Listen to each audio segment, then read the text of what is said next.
name me Yelo Yelo. Bitches them up, Jula them up. Ting on the beat.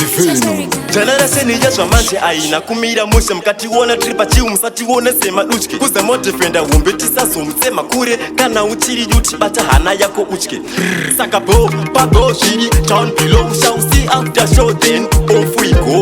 It's like a goodie, even though asipati. So me say Sakabo, Pabhoo, shiri, down below shall see after show then off we go. It's like a goodie, even though asipati. So me say Sakabo 6 uchimuita 9 nichiterera ma lines arikutrenda kumarain tarenda rinoda matrix isa matrix vato politics ifix story mix makiksi kuita shumba dzemetis kuchemero toro piko bvowa mapichi sobvowa zvimba kuita murwi yipi azvipiko mayutsi ari muchiki Pabhoo Sakabo Pabhoo shiri down below shall see after show then off we go. It's like a goodie even though asipati. So me say Sakabo Pabhoo shiri down below shall see after show then off we go. It's like a goodie even though asipati.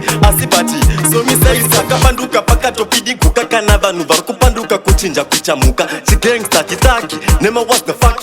No matter what atipinde Kawasaki tichangomira kuramba tichimirizika zvichasaksida zvese zvatakasida kuzvida kusazvida ticharamba tichizvida kusvika matima akuda anakuda tichitoda tomukira mumastreets everyday unozodeya tina tageti yepei kungosikaizwa tunhingi netumanei uchadei even you can see how no face Sakabo Pabhoo shiri down below shall see after show then off we go.